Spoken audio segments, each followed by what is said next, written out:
protect the innocent. Dragnet.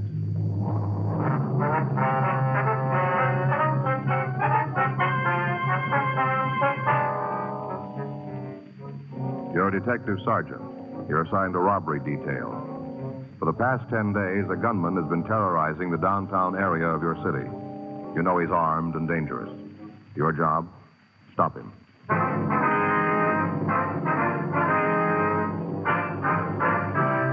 Dragnet, the documented drama of an actual crime. For the next 30 minutes, in cooperation with the Los Angeles Police Department, you will travel step by step on the side of the law through an actual case transcribed from official police files.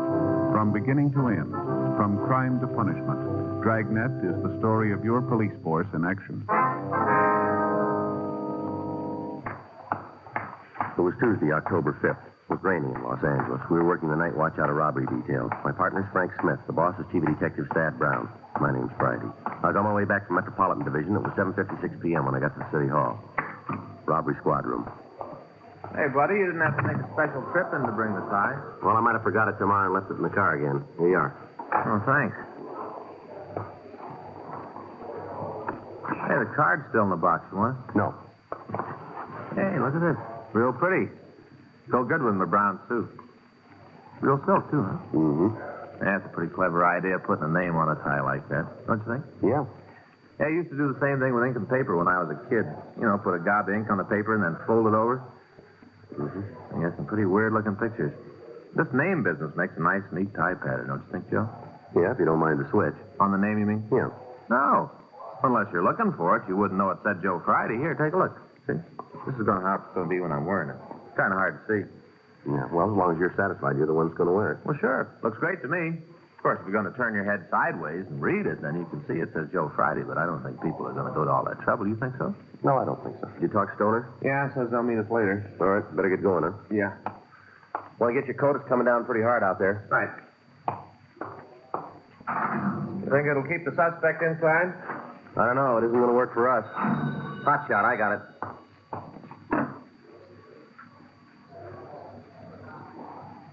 Let's go. 211 at Flower and 14th.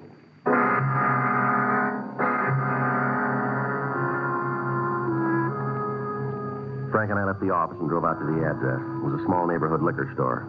In spite of the heavy rain, a large crowd had already gathered in front of the place. We parked our car and tried to get into the store.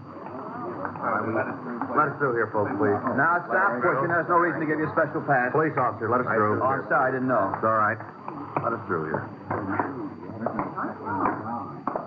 I've been around, seen a lot of tough guys, but there was something wrong with this fellow. Back there, Joe. Now. You call the ambulance yet? Can't we do something for poor Claude? Don't just let him lay there. You from downtown? That's right. Friday and Smith Central Robberies. You answer the call? Me and my partner. That him outside? That's right. You get a description? It's out. Okay. Ain't anybody going to ask me what happened? Yes, sir. Just a minute, please. Seems all you fellas are interested in is what the guy looked like. Don't nobody want to know what happened? Yes, sir, we do. If you'll wait just a minute, please. No choice. Anything more I can do here? No, not right now. Okay. I'll be outside if you need anything. Right, thanks. All right, sir. You want to tell us? About time. What's that? All this running around and yelling. Wonder you fellas don't catch anybody. Don't slow down long enough for me to tell you what happened. Uh-huh. You want to go ahead? Worst thing I ever saw in my whole life. Most terrible. Yes, sir. Were you alone in the store when the shooting occurred? No. Well, who else was there? Claude, Anita, and me. Claude's the victim, is that Yeah, right? yeah. That's him there. Yes, sir. Don't you think somebody ought to do something for him? Seems like the ambulance ought to be here. Well, he's dead, sir. Claude? That's right. You've got to catch the fellow who done this. Most brutal thing I ever saw. No reason for any of it. That guy was off his rocker. You mentioned somebody named Anita. Is she still here? Yeah, in the back room. She wasn't feeling too good. Almost scared her half to death. Went back there to take an aspirin and lay down, scared. I wonder if we could talk to her. You have to? Yes, sir. Okay. I'll go get her. You just wait here. Anita? Anita? It's me, Hanley. Can you come out? Police. They want to talk to you. We don't like to bother you, lady. We'll try to be as brief as possible.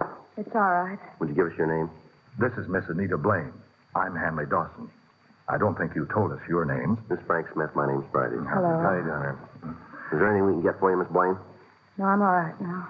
All right. Would you tell us what happened? We was back of the counter playing a game of cribbage. You and the victim? Yeah, me and Claude. His full name's Claude Langford. We was there playing the game. Were you in the store at the time? No, I came in later. I'm trying to tell you in the right order. Can't do it if you're going to keep interrupting. All right, you can run ahead. Oh, we were having a good game. Claude was ahead, already made the first turn. Oh, McCribb and I really had a good hand. Might have caught him. Yes, sir. We was just about to play the hand when the door opened. Kind of surprising. Why is that? Didn't figure anybody'd be out on a night like this. I see. It was this young kid. All right, go ahead. Come in and ask me where we kept the canned nuts. You know, cashews and almonds. Yes, sir. Pointed it out for him, and he went over to have a look. Mm-hmm. Claude and me started back to the game, but the kid found what he wanted, and he come up to the counter. All right. I got up to wait on him. Handed me a $5 bill for 2 cans of peanuts. Yeah. Opened the register to get change. That's when he pulled the gun. Now, where'd he have the gun? In his overcoat pocket. It was funny, though. And not funny, ha-ha, but funny. Odd. You know? How do you mean that? Well, you know how most raincoats have a little slit in the pocket so you can reach into your pants pockets without unbuttoning your raincoat? Yeah, I know what you mean. Well, the kid unbuttoned his coat and reached right through the slit with the gun. Kind of like this. See? See? Yes. Now, what did he say when he showed you the gun? Like this. This is a stick-up. Keep your mouth shut and you might not get hurt. Might. That's what he said. Mm-hmm. What happened then? Told both Claude and me to come out from behind the counter. Said for us to lay down on the floor. Yeah. We did like he said, you know. There was just something about that kid, so you had to go his way. Mm-hmm. He made us lay down right there, where Claude is now, on our stomachs. Yeah, what happened then? Went over and took the money out of the cash register. Then he really got sore. I thought he was going to explode. Why, do you know? Wasn't much for him to take, only about $20, $25. Guess he expected more. I see. He come over to where me and Claude were on the floor. Told us to take the money out of our pocket. Stood there with a gun pointed right at us. He was mad. Mm-hmm. You did what he said. You just bet we did. I only had about $6 on me. Gave it right to him, though. Yeah. That's when Anita here come into the store. Just walked in, like a rabbit into a fox's trap. That's right. I didn't have any idea what was going on. Couldn't you see through the door? I guess I should have, but it was raining so hard I didn't take the time. Glass was kind of steamed up, too. Made it tough to look in. I see. Well, what happened when the hold-up man saw you? He told me to keep my mouth shut, not to make a sound, and get down on the floor. Just like us. Mm-hmm. He grabbed my purse and took the wallet out, went through it and took the money. How much was it? Just a couple of dollars. I came over to get a bottle of wine, and I only took what I needed. All right, you want to go on? He started on Claude. Told him to empty his pockets. Yeah. Claude didn't take too kindly to the way this fellow was acting. If he'd just come in and taken the money, it might have been different. But Claude don't like to be shoved around. Yeah. He did like the kid told him, though. Emptied his pockets right out. I see, sir. Well, you'd just figure the man was real sore when he saw how much money he was going to get. Yeah. You see, Claude don't work. He's got some kind of pension. All alone in the world, he usually don't have much money. Main reason he comes over to play cards. He ain't got nothing else to do. And it's free. Mm-hmm. How much do you have on him tonight? 37 cents. Kid saw that. I thought sure he's going to kill us all. He sure acted like it. Then he figured maybe Claude was holding out on him. Told him to turn his pockets inside out. He did like he was told. Yeah. When he did, something fell out of his pocket. A coin hit the floor and rolled around, disappeared under the counter over The there. man with the gun saw it and got real mad. Said Claude tried to get away with something. Said for him to go pick up the coin. Claude told him if he wanted it that bad, he could get it himself. Yeah. Fellow just looked at Claude for a minute, and then put the gun right against his head. Right here, see? Didn't say a word. Just pulled the trigger. He was crazy. No reason for it. Claude must have been dead when he hit the floor. Just brutal. What did you do then? Ran outside. Did you try and follow him? No, sir. Me and Anita were trying to see if there was anything we could do for Claude. Did the man get into a car, do you know? I didn't see. Might have, but I didn't see it. Did you hear a car? No. Uh-huh. Have you ever seen the man around here before? Not that I remember. A lot of people go by the door. Hard to pick one, make it stand out. You'd know him again if you saw him, though, would you? I think so. I would. Ma'am? Never forget the way he looked at me. Like some kind of animal. I see. Something about his eyes. He looked crazy, real wild. Well, how do you mean that? Well, he wasn't looking right at us. Like there was somebody standing behind me. He was looking at them. He couldn't focus, you know. I know what you mean.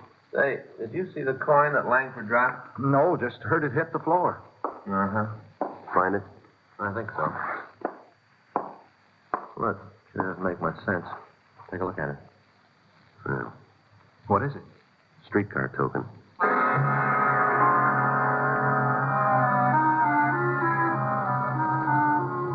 The men from the crime lab arrived and photographed the store. Diagrams were made showing the position of the body, and the premises were checked thoroughly.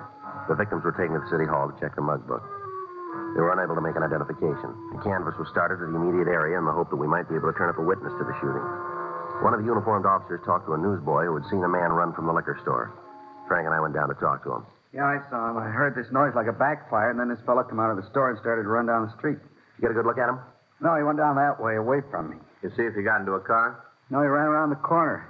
I didn't think a lot about it till after the whole thing was over. Could you describe him for us? No, I just got a look at his back. Nothing about that'd stand out. Uh-huh. You might talk to that girl, though. What girl? Well, when the fellow ran out of the store, he almost knocked her down, ran right by her. You know who she is? Not right out. Sure feel like I do. How do you mean? I see her every week. Where's that? Home every Saturday night. What's that? She's on television.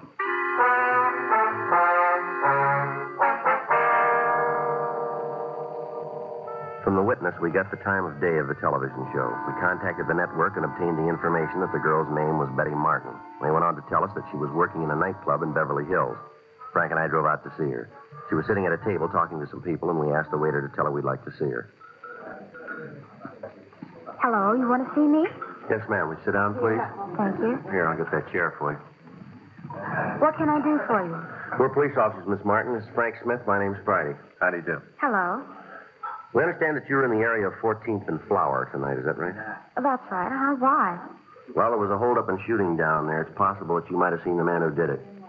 Oh, I don't think so. My manager and I went down there to listen to a group that's playing, but as far as I know, I didn't see anybody else. Oh, excuse me. I'll be right back. If you wait until I'm finished, I'll tell you what I can. Well, it's rather important, Miss Martin. We'll wait. Well, so's my job. I'll do one song, and then I'll be back. Right. Thank you. Excuse me.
Any questions?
That's sure a pretty song. Oh, thank you very much. It's a new song written by a fellow named Arthur Hamilton. Yeah, it's very nice. Now, what's this about a man I'm supposed to have seen? Well, we told you there was a shooting at 14th and Flower. Uh-huh. Well, one of the people in the neighborhood recognized you, and he tells us that the suspect ran right by you. Is that right? Gee, I don't remember. Just a minute. Oh, now I remember. Yeah, he ran out of the store, almost knocked me down, didn't even stop to say anything. Did you get a good look at him? Well, he ran into me. Can you tell us anything about him? Well, I'm afraid not. I didn't pay any attention. It's something that happens and you don't think about it, you know. Mm-hmm. Yes, ma'am. Would you know the man if you saw him again? I don't think so. The whole thing happened so fast. Mm-hmm. There's nothing about him that you remember. No, unless it was his eyes. Ma'am? Well, his eyes, like he was looking right through you.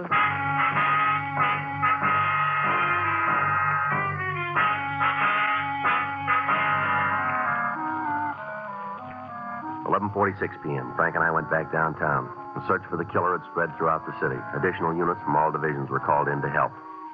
From the description given us by the victims and witnesses, it appeared more than likely that the suspect was a narcotics user. If this was true, it was more than possible that he'd cut down anybody who got in his way. Frank and I contacted the office and talked to Captain Donahoe. He'd taken over the search for the gunman. Because it was impossible to cover all of the liquor stores in the area, it was decided to ask the owners to close. Frank and I were assigned to places along Vermont Avenue. The first 6 stores we contacted cooperated. By the time we got to the 7th, the rain had stopped. We parked the car in front of the place and walked in. At first, there was no one in sight, but then in the storeroom, we found the owner. He was lying on the floor, his head buried in his arms.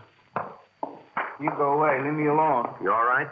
I am now. I want to stay that way. Now, you get out of here. Look, we're police officers. What's the matter with you? Now, don't try that with me. I know who you are. You got all the money. There's no more to take. Come on, this is no joke, fella. Now, listen. I remember what you said. I ain't going to get up from here for another 2 minutes. I can see my watch. Still got 2 minutes. Come on, get your head up from the floor. You can see this card. Huh? It's an identification card. Here, see it? Are you sure? Well, you're looking at it. Now, look, if this is a joke, I'm not going to like it. Come on. Don't worry about it. Now, get up. Come on. Oh, it's about time you got here. It's a terrible thing when a man's robbing his own store and nobody's going to take the time to protect him. You were held up tonight? Yes, sir, not more than 3 minutes ago. Guy left. He told me to stay where I was for 5 minutes. What did he look like? Huh? The man who held you up, can you describe him for us? Yeah, young kid, just out of his teens, roaming around the streets, threatening citizens. You cops ought to do something about it. What did he look like? Well, he was dark, black hair, black eyes, wildest looking eyes you ever saw. One look at him, and you know he meant what he said. Stay put, and I did. I'll call him. All right. What's he going to do? Put out a broadcast. For the hold-up man? That's it. Well, I don't want to tell you your business, but it sure seems like a waste of time. What's that? Well, if he hears it, he ain't going to give himself up.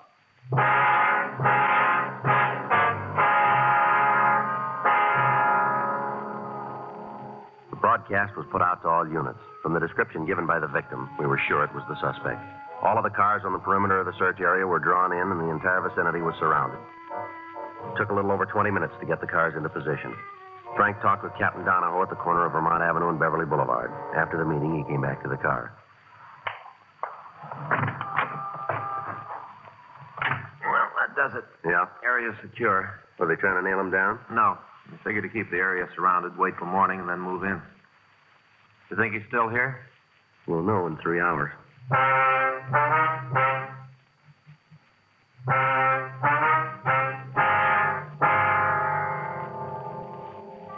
The preliminary search of the neighborhood netted nothing, and the area was secured for the night. The rain kept up. All officers involved in the operation were kept on duty. At 6:20 a.m., the circle began to tighten. House by house, the space where the killer could be hiding was eliminated. All cars into and out of the area were stopped and searched.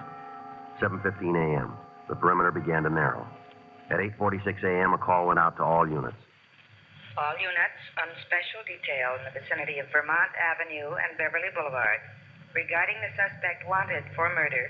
Possible suspect believed to be in the vicinity of Vermont and Catalina Street. Attention, all units. Special detail regarding the suspect wanted for murder. Possible suspect believed to be in the vicinity of Catalina Street and Vermont Avenue. That's us. Yeah. Be a break if it's him. Right. All units on special detail in the vicinity of Vermont Avenue and Beverly Boulevard regarding the suspect wanted for murder. Possible suspect believed to be in the vicinity of Vermont and Catalina Street. Attention, all units.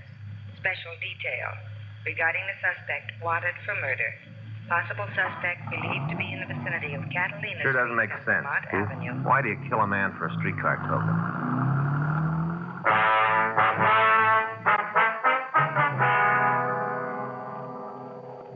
According to the report received by the complaint board, a woman in the vicinity had seen someone run through her backyard. When she shouted at the person, he continued running and disappeared into the alley. All cars in the area converged, and a complete search was started. As time went on, the possible hiding places narrowed, and finally the suspect was left with less than a block in which to conceal himself. Frank and I joined the officers on foot. After 20 minutes, we found ourselves in the backyard of one of the houses on the street. Looks like a chicken house back there. Better check it, huh? Yeah. All right. You got it covered? Yeah. Joe. Yeah.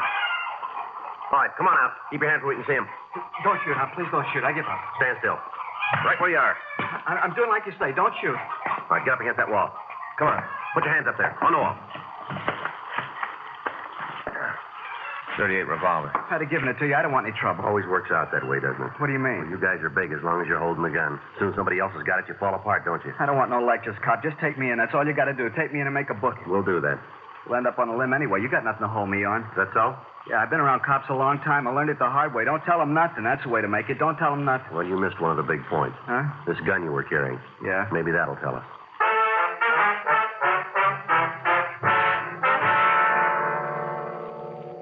The suspect was taken to the city hall. He was mugged and fingerprinted. From his prints, we identified him as Max Hanford. He had a record listing several arrests for violation of the State Narcotic Act and 2 counts robbery. However, he'd never served time on any of the charges. We talked to him for an hour without result. 10:40 a.m. Why don't you leave me alone? I got nothing for you guys. Well, you keep believing that. We got people coming in who are going to lay it on you. For what? 211 and murder. You're out of your mind. We got you made on all counts, any way you slice it. You're on the needle, cop. Is that so? Yeah, you got one beef on me. Most you can take me for is stealing chickens. You sit down and try to think what a judge is going to say when you read that off in court. All right, Hanford, you keep that smile on your face. You go right on believing that we can't press a charge that'll stick. Now, we got a half a dozen people on the way in here. They'll point you out in a crowd. And as soon as they do, we'll drop you in a cell and hold you ISO. Won't be long till that yen gets so big you'll be yelling for us to turn you loose. You got it all figured, haven't you? That's right down the line. You're a hype. You're hooked, and you're hooked bad. Everything's working for us. You go through the cure, and you'll tell us what we want to know, and you'll be glad you got the chance to talk. We don't need your help. We're home free without you. You keep up the way you're acting, see how far it gets you. You really figure you can box me in? Without a door. When'd you call the people? What's that? To point me out. A little while ago. Well, can you get them before they leave home? Why? No reason for them to make a trip. I'll give it to you. You want a stenographer? Might as well. I got nothing to lose. I'll give you the story. I'll get it. Go ahead. Lousy deal. Is that right? Yeah, I didn't want to kill that fella, you know. Well, why'd you do it? I was high. I just had a pop. I felt like I owned the world. Maybe pretty sure to think the guy was holding out on me. I guess you think that's a pretty bad reason. That's right. People don't understand. You get a bad habit working on you, you'd do anything to feed it. Is that right? Sure, you let me talk to anybody. Let me tell them what it means to have a supply shut off. I'll tell them what it's like. I don't care who it is. You put me in front of a jury, I'll tell them. Yeah, well, you'll get the chance. I'll tell them it wasn't my fault I got hooked on this stuff. That's why I did it. I'll tell them. Well, while you're at it, you can tell them something else. What? Why you started taking narcotics.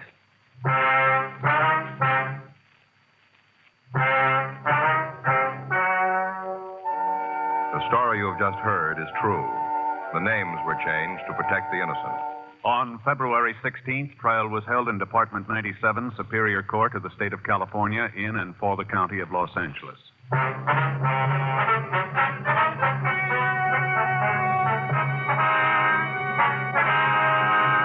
Max Gifford Hanford was tried and convicted of murder in the first degree and received sentence as prescribed by law.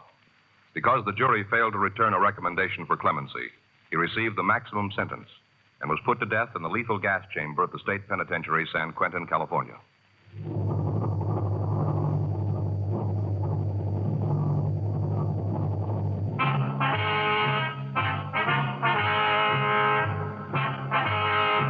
You have just heard Dragnet, the authentic story of your police force in action, and starring Jack Webb, a presentation of the United States Armed Forces Radio Service.